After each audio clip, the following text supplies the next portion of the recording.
ఒకరోజు నేను ద్వారకామాయిలో కూర్చొని ఉన్నాను.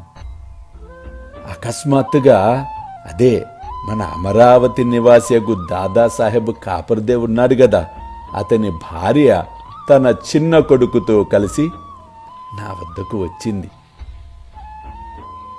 షిరిడీలో చాలా రోజులు ఉంది.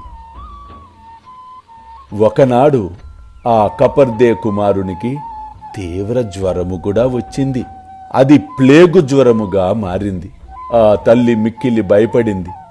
నా వద్దకు వచ్చి, పిచ్చి తల్లి, బాబా నువ్వు నాకు అనుమతిస్తే అమరావతి పోయి నేను వైద్యుడికి నా బిడ్డను చూపించుకుంటాను అని అడిగినప్పుడు నిజంగా చాలా బాధ కలిగింది. వెంటనే ఆ తల్లితో, అమ్మా ప్రస్తుతము ఆకాశము మబ్బులు పట్టి ఉన్నది. కొద్దిసేపటిలో మబ్బులన్నీయూ చెదిరిపోయి నిర్మలమైన ఆకాశమును చూచెదవు అనుచు నా చేతులను పైకెత్తి చూపగా నా చంకలోని కోడిగుడ్లంత పరిమాణము గల ప్లేగు పొక్కులను చూచి ఆ తల్లి భయకంపితురాలయ్యింది.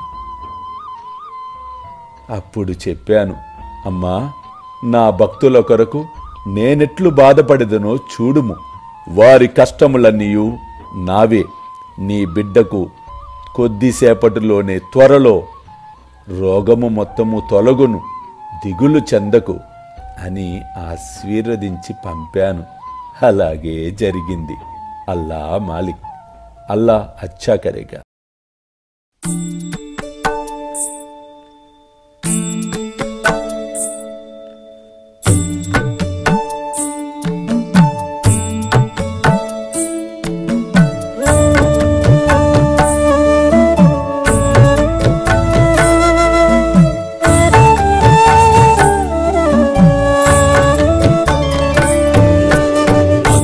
స్వామి సుఖే నిద్ర కరవదూత బాబా కర సాయినాథ చిన్మయ హే సుఖ దామ జావుని పహుడా ఏకాంత అతా స్వామి సుఖే నిద్ర కరవదూత బాబా కర సాయినాథ చిన్మయ హే సుఖ దామ జావుని పహుడా ఏకాంత